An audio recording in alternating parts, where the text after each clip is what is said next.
Dear friends, कैसे हैं आप सब। उम्मीद करती हूँ कि आप लोग बहुत अच्छे होंगे। अपने हर बढ़ते हुए सब्सक्राइबर को मैं थैंक्स कहती हूँ, जिनकी वजह से मुझे आगे बढ़ने का मोटिवेशन मिलता है। फ्रेंड्स, टाइटल पढ़ के आपने जाना होगा क्योंकि मैं किस बारे में बात करने जा रही हूँ। और मुझे उम्मीद है जैसे आपने मेरे पहले तेनाली रामा वाले वीडियो को इतना पसंद किया था, उसमें अच्छे खासे व्यूज़ आ गए थे, वैसे ही इस वीडियो में भी अच्छे खासे व्यूज़ आएंगे। तो फ्रेंड्स, बात ये आती है कि पंडित रामाकृष्ण जो कि इतने चतुर थे, जो कि राजा को कई लड़ाइयों में जिता चुके थे, जो राजा कृष्णदेव राय के इतने निकट थे, जिन्होंने ना जाने कितनी बार राजा कृष्णदेव राय की जान भी बचाई थी और बहुत सारी मुश्किलों से उन्हें बाहर निकाला था उनकी उचित सलाह ने। ऐसा क्या हुआ था कि उनकी अकस्मात मृत्यु हो गई थी।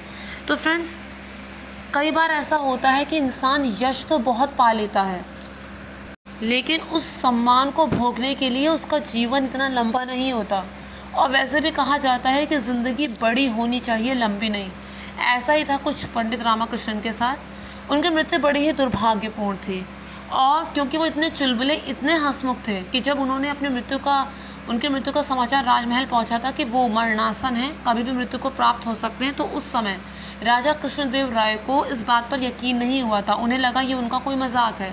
और जब तक उन्होंने इस बात पर अमल किया और जब तक वो उनके पास पहुँचे, तब तक वो अपना पार्थिव शरीर छोड़ चुके थे। हुआ ये था कि 1528 की बात है, रात्रि के समय जब पंडित रामाकृष्णन सो रहे थे, तो रात्रि में ही एक सर्प ने उन्हें डस लिया था, जिसकी वजह से उनकी मृत्यु हो गई थी।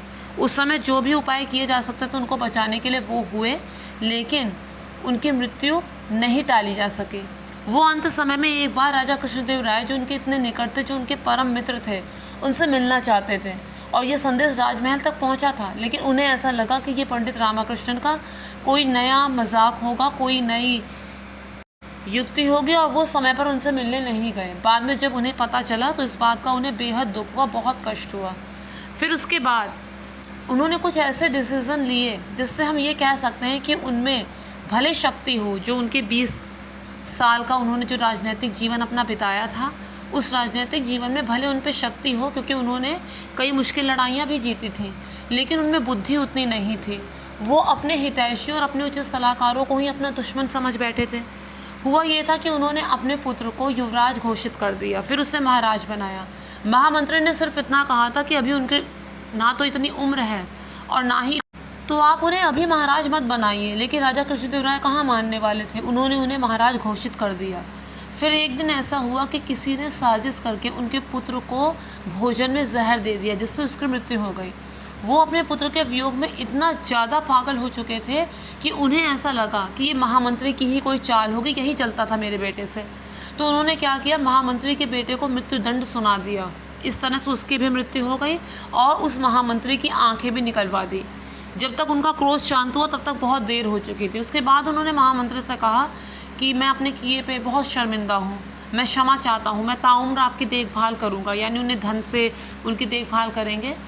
लेकिन जब महामंत्री ने ये सुना तो उन्हें बहुत अफसोस हुआ कि मैंने जीवन भर जिसकी सेवा की, उसने मुझ पर इस तरह के लांछन लगाया और इस तरह से मेरे बेटे को मरवा दिया।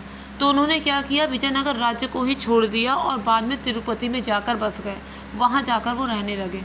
इसके बाद ऐसा कहा जाता है कि राजा कृष्णदेव राय जो अत्यंत बीमार हो गए थे, उनकी बीमारी ने ही उनकी जान ले ली और बीमार होकर वो मृत्यु को प्राप्त हुए। कहाँ वो युद्ध लड़ने जा रहे थे, एक युद्ध को जीतने की योजना बना रहे थे, लेकिन वो ऐसा कर नहीं सके और उनकी मृत्यु हो गई। तेनाली रामा के मरने के ठीक 1 साल बाद ये सब हुआ। तो फ्रेंड्स, ये तेनाली रामा की मृत्यु कैसे हुई, इस बारे में मैंने थोड़ी सी रोशनी डालने की कोशिश की है। अगर आप लोगों को मेरा वीडियो पसंद आया हो तो मेक श्योर मेरे चैनल को सब्सक्राइब, वीडियो को लाइक और शेयर ज़रूर कीजिए और अपने सजेशंस को कमेंट बॉक्स में लिखकर ज़रूर बताइए, ताकि आगे आने वाले वीडियोस आपकी रुचि के बनाए जा सकें। Thank you friends, thank you so much.